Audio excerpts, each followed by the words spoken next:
कार्यक्रम में आप सबका स्वागत है।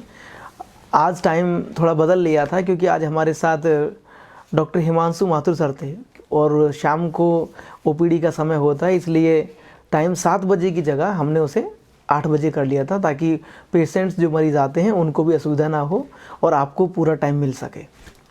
दूसरा, डॉक्टर साहब के बारे में बता दूं कि डॉक्टर हिमांशु माथुर सर देश में एक ऐसी शख्सियत हैं, आप सबके लिए मॉडल के रूप में भी हैं, क्योंकि राजस्थान के जोधपुर से सर आते हैं, जहां से राजस्थान के मुख्यमंत्री हैं श्री अशोक गहलोत जी। तो बड़ी हस्तियां जोधपुर ने इस देश को दी हैं, जिनमें से एक हस्ती हमारे साथ हैं, डॉक्टर हिमांशु माथुर सर हैं। सर स्वागत है आपका। और इसमें एक बड़ी बात यह भी है बेटा कि सर को बहुत लंबा अनुभव मेडिकल सेक्टर में होने के साथ टीचिंग का भी है, क्योंकि एमबीबीएस की जो बच्चे पढ़ाई करते हैं उनको सर पढ़ाते हैं। और दूसरी बड़ी बात यह है कि वो भारत ही नहीं, दूसरे देशों में, मतलब जैसे एक उदाहरण के तौर पे कजाकिस्तान सर जाते हैं पढ़ाने के लिए, वहाँ बच्चे पढ़ते हैं। मैं आपके प्रश्न लूँगा, वहाँ बच्चे पढ़ते हैं। तो सर को बहुत लंबा मेडिकल के साथ साथ पढ़ाने का भी अनुभव है। तो आप दोनों तरीके के सवाल अपने पूछ सकते हैं सर से, कि एक तो आपके सवाल पढ़ाई को लेकर के हो सकते हैं, या आपके सवाल रोग या किसी मनोरोग हो सकता है, शारीरिक रोग, इस तरीके के सवाल भी हो सकते हैं। दूसरा, मैं ये सूचना दे रहा हूँ कि आप आज का जो प्रोग्राम है ऑफिसर्स टॉक, अकेले मत देखिए।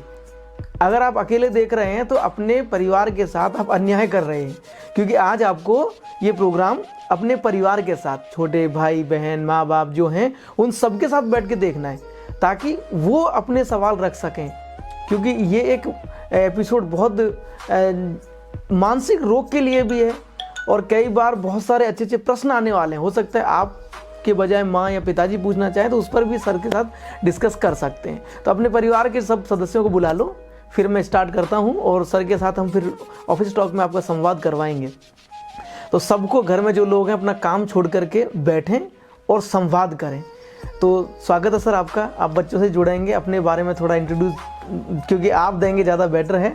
और ये है, सभी लोगों का स्वागत है आज के प्रोग्राम में। और ऑफिसर्स टॉक में एक इंडिया पहल का जो प्रोग्राम चलता है, वास्तव में बड़ा ही सराहनीय प्रोग्राम है। और आप लोगों को बता दूं बच्चों कि आप लोग तो इसको देखते ही, मैं भी देखता हूं।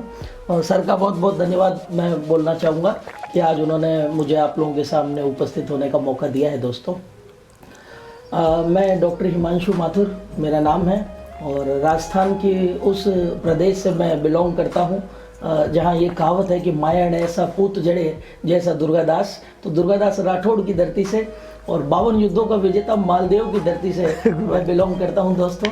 और जोधपुर से मेरा ताल्लुक़ है। जयपुर में अभी मैं इन दिनों कई वर्षों से जयपुर में ही सेटल हूँ, यहीं पे मेरा मकान और अस्पताल भी है। अपने बारे में मैंने जो चर्चा करी ये तो आपको मैंने बता दी। आप लोगों के लिए मैं कुछ बातें बताना चाहता हूँ कि जो स्टूडेंट्स हैं, जो बच्चे हैं, जो भी इस प्रोग्राम को देख रहे हैं, वो एक चीज़ ज़रूर सीख लें कि अगर आपको सही मायने में प्रतियोगी परीक्षाओं की पढ़ाई की तैयारी करनी है तो स्टार्टिंग से आपको उसको हमेशा पढ़ना होता है। शुरुआत से आप किसी भी विषय का अध्ययन करें, डिटेल में अध्ययन करें। अगर आप आरएस की तैयारी कर रहे हैं, अगर आप आईएएस की तैयारी कर रहे हैं, जो भी सीईटी एग्ज़ाम की, जो भी प्रतियोगी परीक्षा की तैयारी कर रहे हैं, बिल्कुल बेसिक कंसेप्ट से होते हुए आपको निकलना पड़ता है। ये बात नहीं सोचनी होती कि ऑलरेडी कई स्टूडेंट्स हमारे पास इस एग्ज़ाम को दे रहे हैं तो हम लोग पीछे से यहाँ पे कनेक्ट हुए, मतलब नए छात्र हैं और कई छात्र ऑलरेडी इसके अंदर एग्ज़ाम दे रहे हैं, कई सालों से दे रहे हैं, उनका सिलेक्शन नहीं हुआ तो हमारा कैसे होगा। इससे कोई फ़र्क नहीं पड़ता कि कोई कितनी बार से एग्ज़ाम दे रहा है। हो सकता है उसके कंसेप्ट वहाँ क्लियर नहीं थे, आप फर्स्ट अटैम्प्ट में ही सेलेक्ट हो सकते हो। तो ये बात बिल्कुल ही गलत है कि हम पीछे से जुड़ रहे हैं या नए जुड़ रहे हैं, इसमें तो बहुत समय लगता है, 10 साल लग जाते हैं, 5 साल लग जाते हैं। पंचवर्षीय योजना है, ऐसे फेमस है, लोग बोलते हैं एग्ज़ाम जो है गवर्नमेंट के एग्ज़ाम पंचवर्षीय योजना है, एक बार में सिलेक्शन होता नहीं, कई बार तैयारी करनी पड़ती है। तो ये सब चीज़ें मेरी नज़र में बिल्कुल गलत है। सही मायने से अगर आप बिल्कुल बेसिक लेवल से उठकर एक बार तैयारी कर लें तो आपको कभी भी तकलीफ नहीं आएगी एग्ज़ाम देने में। दूसरा, एक और छात्रों का सवाल है। मैं पिछले ऑफिसर्स टॉक का ये 10वां एपिसोड है, अभी ऑफिसर से जो बात हो रही है। एक सवाल ये भी है कि बच्चे जब पढ़ने बैठते हैं तो कई बच्चों को आपने देखा होगा कि कुछ लोग उनको ये कहते हैं कि भाई 8-10 घंटे 20-15 घंटे तक भी सीटिंग होनी चाहिए। लेकिन मैं ये समझता हूँ कि हर बच्चे के अंदर सीटिंग क्षमता जो है वो इतनी नहीं होती है कि वो बैठते ही 15 घंटे पढ़ने लग जाएगा। इनके सामने समस्या क्या है सबसे ज़्यादा? एक तो सिटिंग व्यवस्था की, जैसे अब आप और मैं बैठे हैं फिजिकली, किताब लें और पढ़ने बैठ गए हम तो लगातार 2-3-4 घंटे पढ़ने तो बोर होने लगते हैं कि ठीक है यार। और एक होता है, ये तो शारीरिक रूप से हो सकता है, तो वो सिटिंग व्यवस्था कैसे बढ़ाएं। या कई बच्चों का ये है कि जैसे ही हम पढ़ने बैठते हैं 15 मिनट 20 मिनट आधे घंटे बाद हमारे मन में कुछ और नई चीज़ें आ जाती हैं जिससे हम बैठ नहीं पाते हैं। तो दो चीज़ें डिस्टर्ब कर रही हैं शारीरिक रूप से, कि कैसे लोगों को समस्या हो सकती है कि वो सिटिंग उसकी इतनी लंबी नहीं है, तो वो सिटिंग को कैसे बढ़ाएं। आज 2 घंटे बैठ रहे हैं, 3 घंटे, कल धीरे धीरे 5 घंटे तक की स्टडी के लिए सिटिंग व्यवस्था बढ़ाएं। दूसरा, वो मन से भी विचलित रहते हैं। कई बच्चियों ने मैसेज किए, तो मैंने अभी रास्ते में जब गाड़ी में आ रहा था तो मैं उनको देखता रहा, क्योंकि कौन किसने क्या भेजा है भाई, तो इसलिए पहले जागरूक हो गया। पता चला कि बच्चियों ने मैसेज किए, लड़कों ने मैसेज किए कि मैं पढ़ता हूँ लेकिन भूल जाता हूँ, क्योंकि मेरे मन में बैठते टाइम कुछ और नए ही सवाल आ जाते हैं जो मुझे विचलित कर देते हैं। तो इन दोनों पर थोड़ा सा मेंटली क्या क्या चीज़ें हैं जो बच्चों को नहीं बैठने दे रही हैं, या उनको सिटिंग इतना लंबा नहीं देने दे रही हैं, या वो विचलित हो रहे हैं। बिल्कुल सही सर। तो इसका उत्तर दोस्तों हमारे संस्कृत के श्लोक में भी है सर जी। कि काक चेष्टा बगुलो ध्यानम श्वान निद्रा तथैव च ग्रह त्यागी और अल्पहारी विद्यार्थी पंच लक्षणम। ये 5 लक्षण विद्यार्थी के होते हैं जो जिसके बारे में मैंने अभी आपको बताया। तो मेन फोकस ये है कि कितने घंटे की सिटिंग बढ़नी चाहिए, बढ़े कैसे, सिटिंग को बढ़ाना कैसे है, ये मैं आपको सिखा सकता हूँ कि वैज्ञानिक तरीके से how to increase the seating capacity for students, कैसे वो बढ़ेगी कोई भी काम के लिए। इसका एक सिंपल तरीका है, आप लोग लिख लीजिए, बिल्कुल सही बात मैं आपको बता रहा हूँ। इसको हम बोलते हैं क्लॉक मेथड। ये जो मेथड है जिसमें आप अपना कंसंट्रेशन पावर बढ़ाते हो और सिटिंग बढ़ाते हो, इसको बोलते हैं क्लॉक मेथड। अब इस क्लॉक मेथड में क्या करते हैं कि मान लें कि मुझे कोई चीज़ का अध्ययन करना है, मैं वो किताब खोलूंगा और करीब 45 मिनट्स का एक अलार्म लगा दूंगा, 45 मिनट का। 45 मिनट्स का अलार्म लगाकर मैं अपनी टेबल पे उसको छोड़ दूंगा और साइड में रख दूंगा उसको, और 45 मिनट बस आपको ध्यान केंद्रित करना है। 45 मिनट बाद में वो अलार्म बजेगा, क्योंकि आपने लगाया, अलार्म बजेगा। और अलार्म के बजते ही आप अलार्म को बंद करें, कॉपी को 1 मिनट के लिए बंद करें, उठ के अपने घर के दूसरे कोने में जाएं, जहाँ पर भी आप बैठे हैं, चाहे आप हॉस्टल में बैठे हैं तो एक दूसरे कोने में जाएं, वहाँ थोड़ा सा पानी पी लें, वॉशरूम जाना है तो वॉशरूम जाएं, वापस आके बैठें, 45 मिनट का अलार्म फिर से लगाएं, फिर से बैठें और ये प्रक्रिया करें 4-5 बार, जितनी बार भी आप कर सकते हैं, कम से कम 3 बार तो एटलीस्ट करें। ऐसा 7 बार करने के बाद में आप 45 मिनट की जगह 50 मिनट का अलार्म लगाइएगा। फिर ऐसा 7 बार करने के बाद में आप 50 मिनट की जगह 60-60 मिनट का अलार्म लगाइएगा। आप देखिएगा आपकी स्टडी की पावर इतनी गजब बढ़ जाएगी। ये एक तरीका है, ये मेडिकली प्रूवन तरीके हैं सारे जो मैं आपको समझा रहा हूँ। देखिए, इस तरीके से आप स्टडी का ड्यूरेशन बढ़ा सकते हैं। जैसे कुछ बच्चे आपने देखा, मैं दूसरे सवाल पर जाऊंगा, कोटा से अभी जो रिसर्च हुआ था उसका एक सवाल रखूंगा, उससे पहले यहाँ एक आ गया। कुछ लोग कहते हैं कि आप मंजन करने लग जाइए, कुछ लोग कहते हैं कि आप चाय पी लीजिए जैसे सिटिंग बढ़ाने के लिए, ये भी एक आइडियाज़ आते हैं कि भाई मंजन करें आप। और कई बच्चे तो ऐसे हैं कि जिनके मुँह पर आप एक बाल्टी पानी डाल दें, नींद आ रही है तो आ ही रही है, उसे तो दोबारा खड़ा नहीं होगा। तो क्या ये आइडिया भी हो सकते हैं कि मंजन करें, उसमें तो फिर टाइम उसका 5-7 मिनट 10 मिनट घुल जाएगा, वो तो मुझे लगता है कि डिस्टर्ब होगा मंजन करने से। तो क्या लगता है कि ये ज़्यादा बेटर है कि ये जो नुस्खे अपना लोग चाय पिएं, तो इससे तो चाय से और डिजीज़ ही बढ़ेंगी उनके शरीर में, या उसकी जगह कोई और लिक्विड लें वो घर में, अगर ऐसी व्यवस्था है तो कोई ऐसा लिक्विड हो कि जो एनर्जी दे उन्हें। देखो, पहली चीज़ तो स्टूडेंट के लिए बहुत ज़्यादा एनर्जी की रिक्वायरमेंट होती नहीं, उनको लो ग्लाइसेमिक फूड खाना चाहिए। 2 तरीके के भोजन होते हैं जो हम लोग खाते हैं, एक को बोलते हैं हाई ग्लाइसेमिक।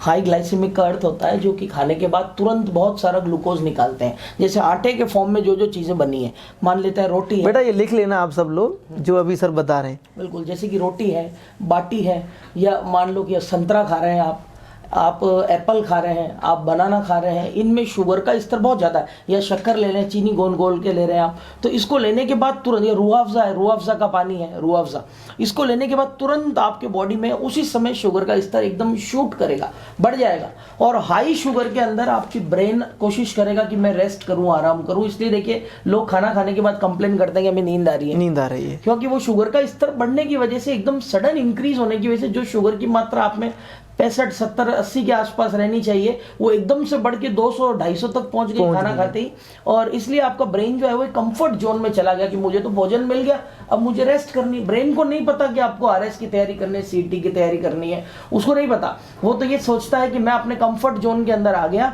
तो अब मुझे रेस्ट करना चाहिए, भोजन मुझे मिल गया। तो हाई ग्लाइसेमिक फूड को त्यागना चाहिए मेरे हिसाब से, और लो ग्लाइसेमिक फूड खाने चाहिए। लो ग्लाइसेमिक फूड की लिस्ट आप ऑनलाइन निकाल सकते हैं, नहीं तो जैसे हरी पत्ती की सब्जी है, पालक, गाजर, चुकंदर, ये जो चीज़ें हैं, या फिर जो मोटे अनाज होते हैं, मान लो कॉर्न है, उसको भी आप यूज़ ले सकते हैं, मक्के को इस्तेमाल ले सकते हैं, ओट्स का इस्तेमाल कर सकते हैं। इस तरीके का भोजन खा रहे हैं, और बिल्कुल भरपेट खाना खाने के बाद में आप पढ़ाई नहीं कर सकते, क्योंकि आपका दिमाग को ऐसा लगता है कि आपको भरपूर भोजन मिल गया है, आज आपको मेहनत करने की आवश्यकता नहीं है, और वो आपके अंदर अपने आप सेरोटोनिन नाम का हार्मोन निकालने लग जाता है, जिसकी वजह से हमें नींद आनी शुरू हो जाती है। तो लो ग्लाइसेमिक फूड खाएं और उसके बाद में पढ़ने बैठें। और जैसे दूसरा ये है कि जैसे अब एक तो सुबह जग के बच्चा पढ़ ही रहा है, लेकिन कई बच्चों को लगता है कि शाम को, या माँ बाप को लगता है कि भाई पढ़ने का टाइम हो गया, 8 बजे तुम्हारा, खाना खाओ और अपने पढ़ने बैठो। तो थोड़ा शाम के खाने में वो क्या रूटीन रखें थोड़ा सा, ताकि एक तो सही टाइम पे पचे, और सुबह क्या क्या वो लें हेल्दी, ताकि वो कम से कम उनको फिट महसूस हो। गाँव के बच्चे हैं तो मोस्टली इनके पास मुझे लगता है कि शुद्ध और सारी चीज़ें हैं इनके पास, तो क्या क्या चीज़ें इनके लिए आप सजेस्ट करेंगे थोड़ा सा? बिल्कुल सर, इसके लिए एक कहावत है, मेडिकल साइंस में बहुत फेमस है, जो लोग फूड्स पढ़ते हैं वो लोगों ने ये कहावत सुनी भी होगी कि ब्रेकफास्ट, 3 भोजन हमें करने होते हैं, एक ब्रेकफास्ट होता है, एक लंच होता है, एक डिनर होता है। तो उसके लिए एक छोटी सी कहावत है कि ब्रेकफास्ट लाइक अ किंग, जैसे राजा हो उस तरीके से आपको ब्रेकफास्ट करना चाहिए, फुल हैवी। अपने यहाँ सिस्टम भी ऐसा ही था राजस्थान में पहले, तो ब्रेकफास्ट आपको फुल करना है like a king. Dinner, lunch like ordinary man, lunch जब आप करोगे, दोपहर का भोजन करोगे तो आम लोगों की तरह हल्का भोजन आपने कर लिया, ठीक है। And dinner like a bagger, जैसे भिखारी है, जो मिला जो ठीक, नहीं मिला तो कोई बात नहीं। तो रात का जो भोजन है ये बिल्कुल ही आपको ना के बराबर, एकदम सैलेड्स का जो भोजन है ये करना चाहिए आपको रात के समय। हरी पत्ती की सब्जी, सैलेड्स, इन चीज़ों का अब तो बच्चे गाँव में गाजर, मूली, सारी व्यवस्थाएं हैं, सारी व्यवस्था है, बिल्कुल सरकार ने अच्छा खेती के लिए बहुत अनुदान भी दिया हुआ है। खेती खूब होती है गांव में, खूब खेत से, गांव से ही मिलता है, हमें भी यहाँ शहर में गांव से ही आता है। तो ब्रेकफास्ट, इसका रूल यही है कि breakfast like a king, lunch like ordinary man, and dinner like a bagger. It will make you wealthy and healthy both, क्योंकि आप हेल्दी रहोगे तो अपने आप वेल्दी भी हो जाओगे। तो वेल्थ की परवाह नहीं करनी है अभी आपको, हेल्थ की परवाह करनी चाहिए, वेल्दी अपने आप हो जाओगे। Because health is lost then everything is lost, wealth is lost, something is lost।